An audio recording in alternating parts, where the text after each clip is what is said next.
The five nasty players on the Indiana Fever are undermining Caitlin Clark. To be honest, Caitlin Clark had a lot of attention from the league and was a prime target going into her second season in the WNBA. After a record-breaking rookie season in which he led the league in assists and scored 19.4 points per game, expectations were quite high for 2025. Instead of taking off, the Indiana Fever has continued to be extremely unpredictable. In truth, this roster has a few serious flaws. Now, we're breaking down the five players who brought down Caitlin Clark, starting with the most damaging player at number 1. The five players that were allegedly involved. Sydney Carlson comes in fifth. When the Fever signed Sydney Carlson on February 5, 2025, the plan appeared to be simple. Bring in a seasoned player to assist the younger players and keep the locker room in order. On paper, she is that seasoned voice. On the court, though, she has been a ghost. Over the span of 28 games, she has only averaged 2.5 points, 0.8 rebounds, and 2 assists in less than 11 minutes per game.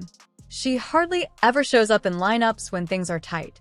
Her game has slowed to a crawl at 35, and when she does play, she comes across as shy. For a team that relies on rapid cuts, quick ball movement, and agility, her plodding pace destroys momentum.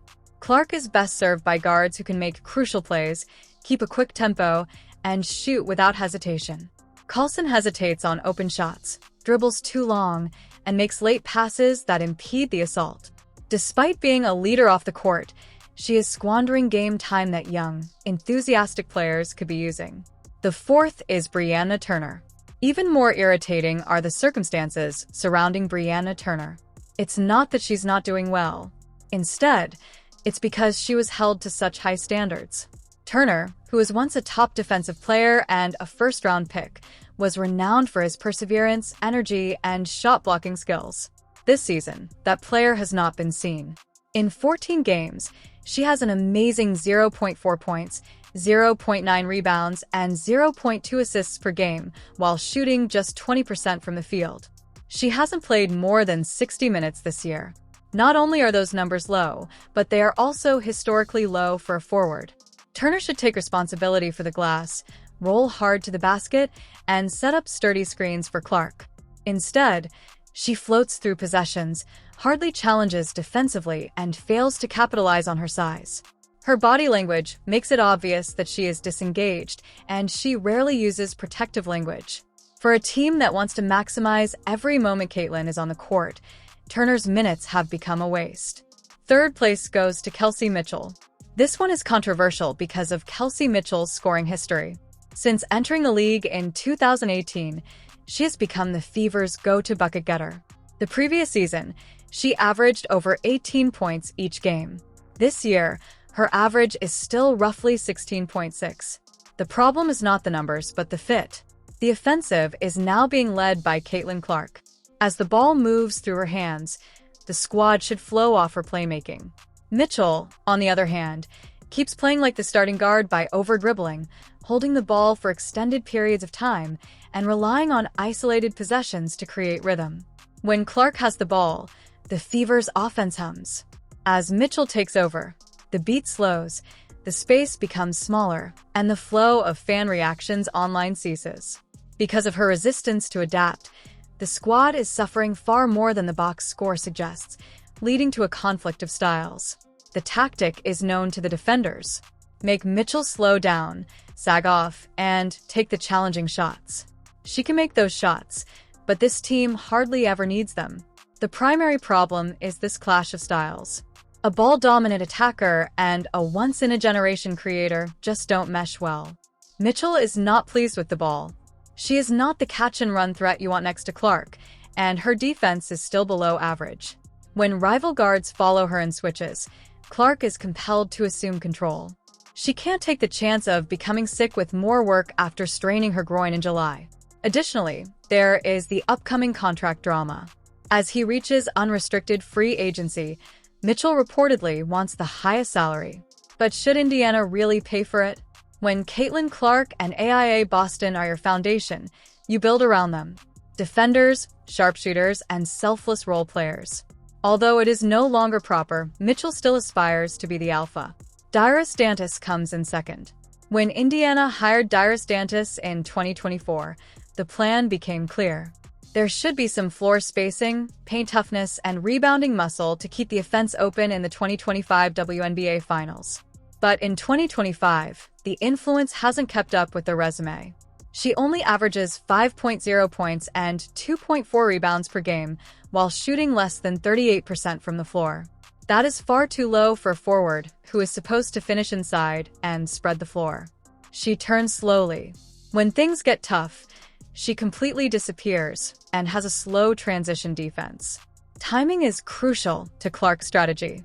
When she drives and breaches the defense, she needs teammates who are ready to fire. Dantas hesitates. In that brief moment of uncertainty, momentum, rhythm, and belonging are all destroyed. On the defensive end, the situation is the same. In the current WNBA, power forwards who can switch, close out, and protect the rim are highly sought after. Dantas struggles with all three. Clark fills in the gaps created by heavy feet, late closeouts, and quiet communication. She is hardly toxic when it comes to locker room drama. She is poisonous in the passive sense. A veteran keeps minutes while newer, more enthusiastic players watch from the bench. Natasha Howard is up first. The largest burden on Caitlin Clark's system is Natasha Howard. On paper, she was the ideal signing. Former All-Star, three-time WNBA champion, and proven paint presence. In actuality, it has been a slow-motion letdown. Through 2025, Howard will average 11.66 points, 6.8 rebounds, and 1.4 assists.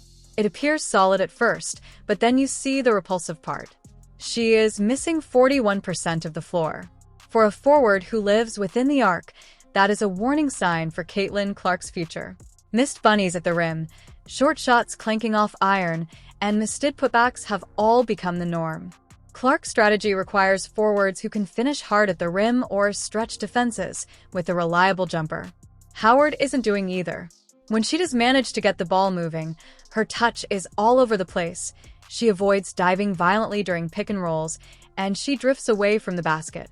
Rather than being the dependable, seasoned presence that she was brought in to be, Clark is under more pressure to carry the momentum and the scoring because of Howard's unpredictability. This is a job that no point guard should have to bear alone. There is a clear defensive decline. Natasha Howard used to be a switch that locked up anyone who defended them, able to quickly rotate, be alert in closeouts, and protect many spots without blinking. But by the age of 32, the explosion is gone. Right now, she's getting beaten on the first step. Her footwork is awkward, and her revolutions happen a beat too late. The guards strike without hesitation as soon as they notice her wearing drop cover. Instead of being a defensive anchor, she is now a defensive target. In this case, enthusiasm is equally as crucial as talent, closing thoughts and outro. Observe her nonverbal cues. Slumped shoulders after errors. Reluctant to go back to defense following missed shots and unresponsive to teammates' big plays. During timeouts, this young Fever squad needs an involved seasoned voice, and she is not that. Rather, she is distant. Compare that to Caitlin Clark, who, despite her injury, never ceases praising her teammates, pointing out inconsistencies, and inspiring the group. It is necessary to convey that degree of urgency. With Howard, it doesn't. The contrast in expectations is enormous. There was no character introduction for Howard. She was expected to collaborate closely with Aaliyah Boston and was among the highest-paid veterans in Indiana. Instead, she has become a barrier. She wastes time that could be used to nurture players like Michaela Onion and Chloe BBBY, where slows down the offense and obstructs spacing. Players that move purposefully, cut hard, and actually run the floor. Opportunities for change are eliminated by Howard's slow decision-making. Clark will press the ball in pursuit of a convoy or cutter since Howard is too far behind. If she does catch the pass and resets instead of attacking, she removes easy scoring possibilities and allows defenses time to regroup. These half-second delays not only affect material items, but also waste potential. Howard currently represents every problem in this system. Uneven speed, erratic self-assurance, and productivity unworthy of compensation. When Clark drives and kicks, she needs a ready shooter. When she requests a switch, she requires reliable help. When the huddle begins, she wants every voice to be heard. Howard hasn't provided any of it this season. This is a turning point for Indiana. The league's most talked about player has a fever. A substantial fan base driven by rookies, Clark, and Boston's perfect pick-and-roll partner. Companion. If she does catch the pass and resets instead of attacking, she removes easy scoring possibilities and allows opponents time to regroup. These half-second delays not only waste resources, but also potential. Howard currently represents every problem in this system. Erratic speed, erratic self-assurance, and productivity unworthy of compensation.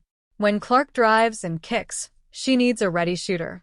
When she requests a switch, she requires reliable help. When the huddle begins, she needs everyone's voices to be heard. Howard has never provided any of it this season. This is a turning point for Indiana. The Fever have the league's most talked about player, a substantial rookie fan base, and Clark and Boston's perfect choice and position mate. But winning is not the same as hype. Making decisions based on logic rather than emotion is necessary to become a contender. If they don't get rid of the dead weight immediately, Indiana could burn through Clark's prime and possibly lose her entirely.